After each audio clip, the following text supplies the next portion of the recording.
மாறிடும். இப்படி போய்கிட்டே இருக்கலாமா? அதனால உருவம் இருக்கிறதுக்கு எந்த அடிப்படை ஆதாரமும் கிடையவே கிடையாதுங்க. சொல்றதெல்லாம் ஆதாரம் இல்லை. இப்படி வழங்க வேண்டும், இப்படி புரிய வேண்டும், கண்ணை காட்டி விட்டதால் கண் இருக்குன்னு வழங்க வேண்டும். இதெல்லாம் ஆதாரமாகாது. கண்ணு இருக்குன்னு சலாம் சொன்னாங்க, ஒரு ஆதியத்தாங்க. காது இருக்குன்னு சலாம் சொன்னாங்க, ஒரு ஆதாரம் நாங்க. இப்படி விளங்கணும் விளங்கணும்டா எல்லாம் தான் விளங்க, 1000 விளக்கம் வந்துகிட்டே இருக்குமே. இது இல்லாம ஆதாரம் நாங்க அடிப்படை ஆதாரத்தை வச்சிருக்கிறோம். உருவம் இல்லைங்கிறதுக்கு செய்யும் அப்படி அனுப்பிச்சோம். ஏன் உருவமுக்கு இருந்தா அப்ப உடல்லாம் கொடுக்கணும், அப்ப மாமிசம் எல்லாம் வரணும்.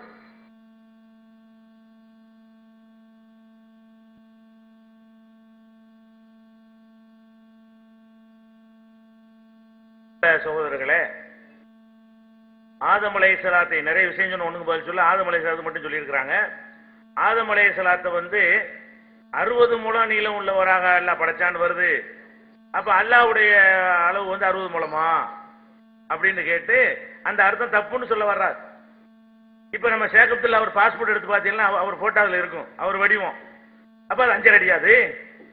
ஒரு ஆளுடைய சாயல் அளவை காட்டுமா? அது சாயலை கொண்டு 60 முழம் எடுப்பீங்களான்னு ஒரு ஆளுடைய போட்டா ஸ்டாம்ப் சைஸ் போட்டா இருக்கு.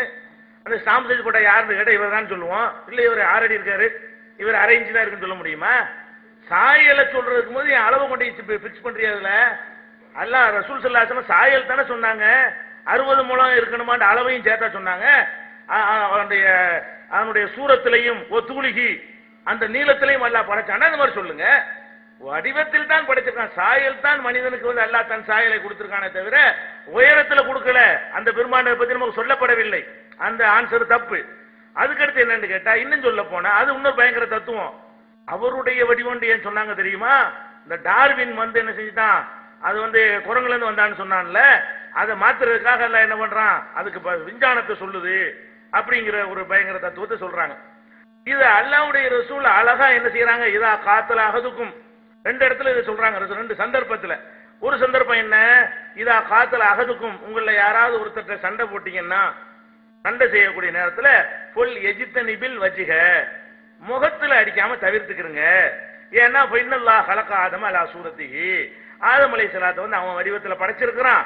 அதனால முகம் அல்லாஹ்வுடைய சாயல் இருக்குது, அதை கூட அடிக்காதீங்க அப்படின்னு சொல்லி இருக்கும் பொழுது என்ன அர்த்தம் சொல்லி இருக்கிறாங்க. அல்லாஹ்வுடைய ரசூல் இதை விளக்கிற முஸ்லீம்ல வரக்கூடிய அறிவிப்பு அது மாதிரி. ஆமா, இந்த முஸ்லீம் தானே, முஸ்லீம் தான். முஸ்லீம்ல வரக்கூடிய அறிவிப்புல இந்த மாதிரி இருக்குது, சண்டை போடும்போது இப்ப தவிர்த்துக்கிறங்க. அப்ப இந்த இதெல்லாம் ஒரு விதண்டாவாதமாக இருக்குது. அல்லாஹ்வுடைய ரசூல் சொன்னாலும் ஏற்றுக்கொள்ள மாட்டார்கள் என்பது தெளிவாக தெரிகிறது. அப்புறம் என்ன, ஃபிரௌன் அபூஜஹில் அவன்லாம் அல்லாஹ்வுடைய சாயலா? அட மனிதனுக்கு அந்த சாயல்னா சாயலை வச்சா தீர்மானிக்கிறது. அவனுடைய தன்மைகளை வச்சு குணாதிசயங்களை வச்சு நல்லவங்க கெட்டவனை தீர்மானிப்போமே தவிர சாயலை வச்சே தீர்மானிப்போம். ரசூல் ஸல்லல்லாஹு அலைஹி வஸல்லம் இருக்காங்க, அதை சொல்ல வேண்டியதானே. ஃபிரௌன் அபூஜஹில சொல்றீல்ல, அப்ப ரசூல் ஸல்லல்லாஹு அலைஹி வஸல்லம் இருந்தாங்க, நபிமார்கள்லாம் இருந்தாங்களே. அப்ப அல்லாஹ் தன்னுடைய அஹ்ஸனு தக்வீம் அழகான வடிவத்தில் படைத்திருக்கிறாங்கிறான். அந்த அழகான வடிவம் எதுன்னா அவனுக்கு உரிய வடிவத்தில் தான் மனிதனை அல்லாஹ் படைத்திருக்கிறான் என்று சொல்லி அதனால முகத்தில் அடிக்காத என்று ரசூல் ஸல்லல்லாஹு அலைஹி வஸல்லம் விளக்கம் கொடுத்துட்டதுனால இதெல்லாம் அல்லாஹ்வுடைய ரசூலையே கேலி பண்ணக்கூடிய ஒரு விஷயம். அல்லாஹ்வுடைய ரசூல் தான் இதை சொல்றாங்க, அவங்கள தான் இது கேலி பண்ணக்கூடிய வகையில் இந்த வாதத்தை எடுத்து வைக்கிறார்கள் என்பதை நீங்கள் புரிந்து கொள்ள வேண்டும். அடுத்து என்னன்னு கேட்டா, அந்த ரசூல் ஸல்லல்லாஹு அலைஹி வஸல்லம் அந்த கீழே விழுந்துற அளவுக்கு இந்த கையை காட்டினாங்கன்னு சொன்னோம்ல, பேச்சு வேகத்துல வருவது எப்படி அல்லாஹ்வுடைய நல்லவழி காதுக்கு சொல்லல சொரிஞ்சாங்க, கேட்கக்கூடியவனா இருக்கான்னு காதை காட்டினாங்கல்ல, அரிச்சிருக்கும் சொரிஞ்சாங்கன்னு நல்லவழி சொல்லாம விட்டாரு. அப்ப அதாவது பேச்சு வழக்கில் கைகால காட்டுறதுங்கிறதுக்கு ஒரு சொல்லிட்டு அந்த சொல்லுக்கு தகுந்தவாறு கைகால காட்டுறது வித்தியாசம் இல்லையா? சும்மா கைகால இப்படி பேசும்போது சொல்றமே அப்படி அதுக்கு இப்படி சாப்பிடலாங்கிறேன், 2க்கு வித்தியாசம் இல்லையா? சரியான சாப்பாட்டுறாம அப்படின்னு நான் சொல்றேன். அப்ப சாப்பாட்டுறாமான்னு சொல்லி கொண்டு இப்படி காட்டினா என்ன அர்த்தம்? பேச்சு வழக்குன்னு அர்த்தமா? அந்த செயலை நான் டிஸ்பிளே பண்ணி காட்டுறேன்னு அர்த்தமா? அப்ப பேச்சு வழக்குங்கிற அப்ப ரசூல் ஸல்லல்லாஹு அலைஹி வஸல்லம் சில சைகை செஞ்செல்லாம் என்னவாயிரும், அது பேச்சு வேகத்துல சொன்னது அப்படிங்கிற மாதிரி பாருங்க. ஹதீஸ எவ்வளவுக்கு ஹதீஸ மட்டும் இல்ல குர்ஆனையும் கேலி பண்ணியாச்சு. ஒண்ணு கேலி, அதுக்கு விளக்கத்தையாவது கொடுக்கணும். உலகத்தையும் அழிச்ச பிறகு வானபூமியில் அழிச்ச பிறகு ஒய் அஹமில் அர்ஷ ரப்பிக்க ஃபௌகஹும் யௌமைனின் சமானியாண்டு குர்ஆன் ஆயத்து அதை வாசிக்கிறார். அப்படியே அன்றைய தினம் 8 வானவர்கள் உம்முடைய இறைவன் அரசு சுமந்து கொள்வார்கள், நேரடி அர்த்தம். அதை சொல்லிவிட்டு இதெல்லாம் நம்பிடுமாங்கிறார். அப்ப 8 வானவர் சுமக்கிற இடம் தானே அல்லாவுக்கு.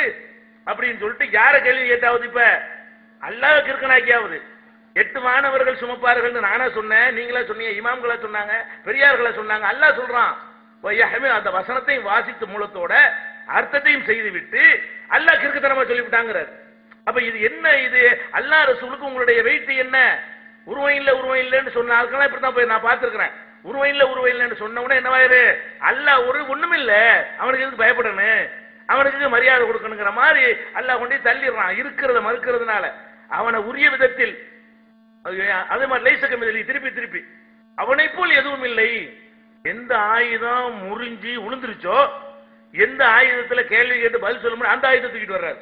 அவனை போல் எதுவும் இல்லைங்கிறதுல அடங்கி இருக்குங்கிறார். நான் திருப்பி கேட்டனே, அவனை போல் எதுவும் இல்லைங்கிறீங்க. எதனால சொல்றீங்க?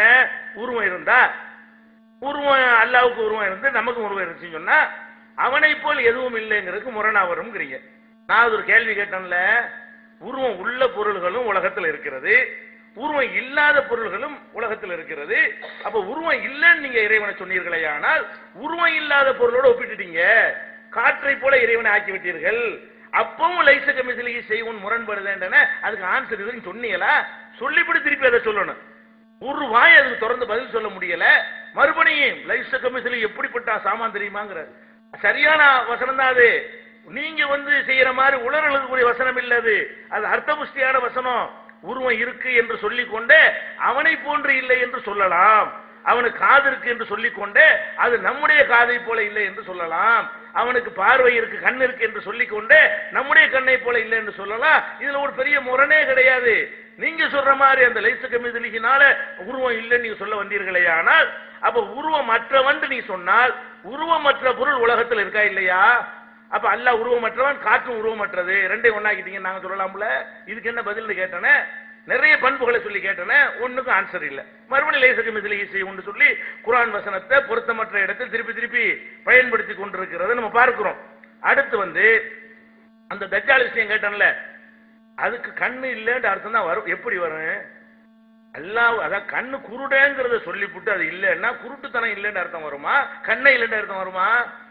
உங்கள் இறைவன் ஒரு கண் குருடான ஒரு கண் கண் அற்றவன் சொல்லணும். அதுக்கு குருட்டு கண் அற்றவன் சொல்லக்கூடாது. குருட்டு கண் அற்றவன் என்ற சொல்லு கண் அற்றவன் அர்த்தத்தை உலகத்தில் எந்த பாஷையிலாவது தருமா? அதுக்கு என்ன அர்த்தமா? குருட்டு கண் அற்றவன் கண் அற்றவன் அர்த்தம் சொல்ற. எப்படி அது கண்ணற்றவன் சொல்லிட்டு போயிடலாமே? அழவருங்கிற ஒரு ஊனத்தை சொல்லியா சொல்லுவாங்க? ஒரு மனிதனுக்கு குருட்டு கண் இல்லைன்னா அர்த்தம் நல்ல கண் இருக்குன்னு அர்த்தம், கண்ணை இல்லைன்னு அர்த்தம் ஆகுமா? அப்ப குருட்டு கண் இல்லைங்கிற வார்த்தைக்கு என்ன அர்த்தம் செய்யணுங்கிறாங்க? நல்ல கண்ணை இல்லைன்னு அர்த்தம் செய்யணுங்கிறாங்க. இது எந்த லாங்குவேஜ்ல, இது எந்த இலக்கணத்துல, எந்த மொழிகளே இப்படி இருக்கிறது? நம்முடைய பேச்சு வழக்கில் இப்படி இருக்குதா? அப்ப அந்த மாதிரியான ஒரு அடிப்படையில் தான் அவங்களுடைய வாதங்கள் இருக்கிறது. தெளிவா இருக்கிறாங்க. என்னது? அந்த மனமுரண்டு இவ்வளவு அள்ளி போட்டாலும் நேரடியா உருவங்கிற கொண்டே காட்டினாலும் அதெல்லாம் இல்லைன்னா இல்லதான். அப்ப இருக்கிற இல்லைன்ற நிரூபிக்கவா செஞ்சாங்களா? ஒரு ஆதாரத்தையாவது, ஒரே ஒரு ஹதீஸ், ஒரே ஒரு வசனம் இது உருவம் இல்லைன்னு சொல்லுது, ஒண்ணு காட்டல. இவ்வளவு ஒரு நாள் புறம் ஓடி போயிருக்கிறது, ஒரே ஒரு ஆதாரத்தை கூட காட்டவில்லை. நம்ம அடுக்கடுக்கு அள்ளி போட்டதுக்கெல்லாம் அந்த அர்த்தம் இல்லை, அந்த அர்த்தம் இல்லை, அந்த அர்த்தம் இல்லை என்ற வாதத்தை சொன்னால் யாருடைய எந்த வாதத்துக்கும் சொல்லிட்டு போயிடலாம். என்னச்சா லாய் லாயிலாம் ஒருத்தா கூட அது அந்த அர்த்தம் இல்ல, எல்லாத்துக்கும் சொல்லலாம். இத வாதம். அந்த சொல்லு அந்த மொழியில என்ன அர்த்தமோ அந்த அர்த்தம் கொடுக்க வேண்டும். அதுக்கு மாற்றமா குர்ஆன் தடுத்தா நீங்க என்ன செய்யுங்க? அர்த்தம் கொடுக்காதீங்க. உருவம் இருக்கிற எந்த வசனம் தடுக்குது? எந்த ஹதீஸ் தடுக்கிறது? உங்க மனோ இச்சை தடுக்கிறது. அதனால பேசிக்கா நல்ல உருவம் இருக்கு என்பது தெல்ல தெளிவாக நிரூபணமாகி இருக்கிறது. ஒண்ணுமே சொல்லல என்று சொல்கிறார்கள். நீங்க கவனத்தில் வைத்துக் கொள்ள வேண்டும். அதே மாதிரி ரசூல் ஸல்லல்லாஹு அலைஹி வஸல்லம் சொல்றாங்க, யார் நேர்மையாக நியாயமாக நடந்து கொண்டார்கள், முக்ஸிதீன்கள் நீதிமான்களாக நடக்கிறார்களோ அவங்க இந்த நிறைய ஆதாரங்கள் நாங்கள் அள்ளி போடணும், குறைவான நேரம் தான் இருக்கிறது. இந்த லாஹி அலா மனாபிர மின் நூரின் அன் யமீனி ரஹ்மான் அஸ்ஸவஜல். ரஹ்மானுடைய அல்லாஹ்வுடைய அதான் நீதியா நடக்கிறாங்கல்ல அவங்க ரஹ்மானுடைய வலது புறத்திலே, ரஹ்மானுடைய பண்புக்கு வலது இடதெல்லாம் இருக்குமா? ரஹ்மானுடைய வலது புறத்தில் உள்ள மேடையில நீதிமான்கள் எல்லாம் இருப்பார்கள். அப்ப ரஹ்மானுக்கு வலது புறம்னா வலது இடது எதுல வரும்? வலது இடதுன்னு எதுல சொல்லுவோம்? ரஹ்மானுக்கு வலது புறம், ரஹ்மானுக்கு இடது புறம் அப்படின்லாம் சொல்லப்படுமே. ஆனால் அப்ப இது முஸ்லிம்ல வரக்கூடிய ஹதீஸ். அப்ப ரஹ்மானுடைய வலது புறத்தில் இருப்பார்கள்